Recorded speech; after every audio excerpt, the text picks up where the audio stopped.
Hey everyone. Before I start, I want to ask you a question. Have you ever dreaded something as simple as shaking someone's hand?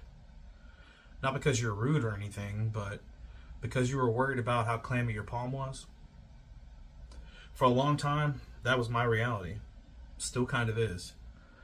For this presentation, I wanted to talk about something I deal with personally, a medical condition called hyperhydrosis, and how it can create a powerful cycle of anxiety. So, what exactly is hyperhidrosis? For me, it means my body sweats excessively, even when I'm not hot or exercising. And I'm not talking about the kind of sweat you get from being at the gym or something like that. It's a level of sweating that can make my hands drip, soak through my socks, and leave marks on my shirt. My specific type is called primary focal hyperhidrosis, which for me affects my hands, my feet, and my underarms.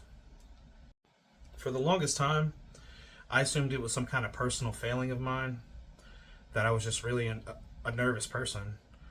But as I learned more, I realized it was a real medical condition caused by overactive nerve signals that are constantly telling my sweat glands to just go, go, go.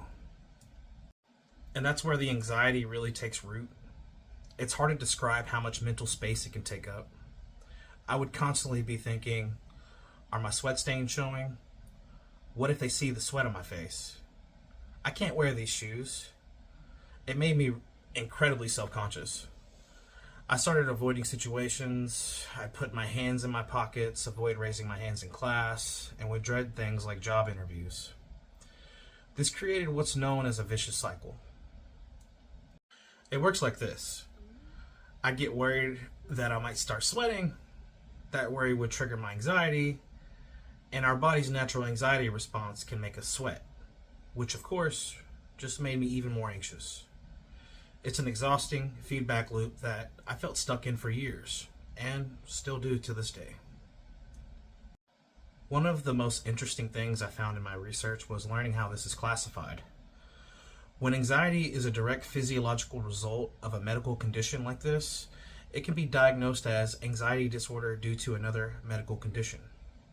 Learning this was validating. It helped me understand the anxiety wasn't just in my head.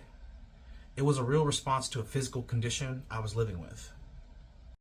So you're probably asking, how can this cycle be broken? Well, I'm going to share with you some of the management strategies I've learned about. The key is to address both sides of the problem. First, to manage the hyperhidrosis itself. There are options like prescription strength antiperspirants, certain oral medications, and even medical procedures like Botox injections or iontophoresis. But just as importantly is managing the anxiety.